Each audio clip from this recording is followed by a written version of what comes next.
Trichy NIT கல்லூரியில் மாணவிக்கு பாலியல் தொல்லை அளித்த சம்பவம் தொடர்பாக மாணவ மாணவிகள் தொடர் போராட்டத்தில் ஈடுபட்டு உள்ளனர். அந்த காட்சிகளை முதலில் பார்க்கலாம்.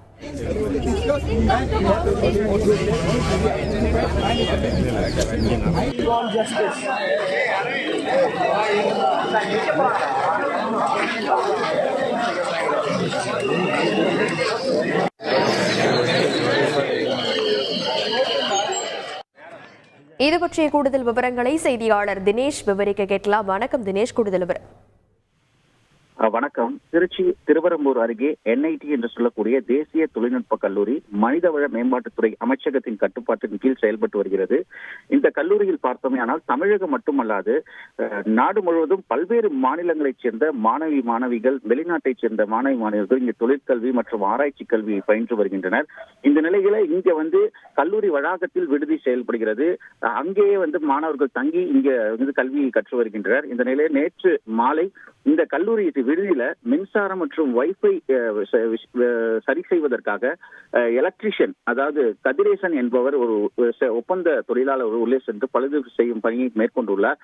அப்போது விடுதி அறையில் இருந்த மாணவி ஒருவரிடம் பாலியல் சீண்டலில் ஈடுபட்டதாக ஒரு குற்றச்சாட்டு எழுந்து ஈடுபட்டுள்ளார். உடனடியாக அந்த மாணவி கூச்சலிட்டு தொடர்ந்து கல்லூரி வளாகத்தில் ஓடி வந்து சக மாணவர்களிடம் தெரிவித்துள்ளார். இந்த நிலையில இந்த சம்பவம் அப்பகுதியில் பெரும் பரபரப்பை ஏற்படுத்திய நிலையில அந்த எலக்ட்ரீஷியனை பிடித்து திருவரம்பூர் அனைத்து மகளிர் காவல் நிலையத்திற்கு தகவல் தெரிவித்து அந்த போலீசார் அவரை கைது செய்து நீதிமன்றத்தில் ஆஜர்படுத்தி நேற்றே சிறையில் அடைத்துள்ளனர். இந்த நிலையில இந்த கல்லூரி நிர்வாகத்தினுடைய அலட்சியமும் விடுதி வார்டன் பொறுப்பற்ற முறையில் செயல்பட்டதாக கண்டித்து நேற்று நள்ளிரவு முதல் பார்த்தோமேயானால் இந்த மாணவ மாணவிகள், இந்த என்ஐடி கல்லூரியில தங்கியிருக்கக்கூடிய விடுதி மற்றும் கல்லூரியில படிக்கக்கூடிய மாணவர்கள் நள்ளிரவு முதலே தொடர்ந்து போராட்டத்தில் ஈடுபட்டு வருகின்றனர். அந்த காட்சியை தான் நாம் தற்போது பார்த்துக் கொண்டிருக்கிறோம். தொடர்ந்து அவர்களிடம் போலீசார் திருவரம்பூர் போலீசார், துவாக்குடி போலீசார் தொடர்ந்து அவர்களிடம் பேச்சுவார்த்தையில் ஈடுபட்டு வருகின்றனர்.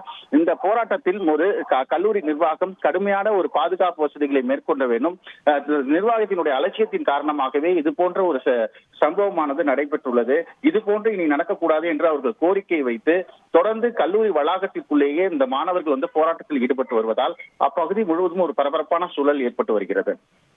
விரிவான விவரங்களுக்கு நன்றி தினேஷ். செய்திகளை உடனுக்குடன் தெரிந்து கொள்ள உடனே சப்ஸ்கிரைப் பண்ணுங்க.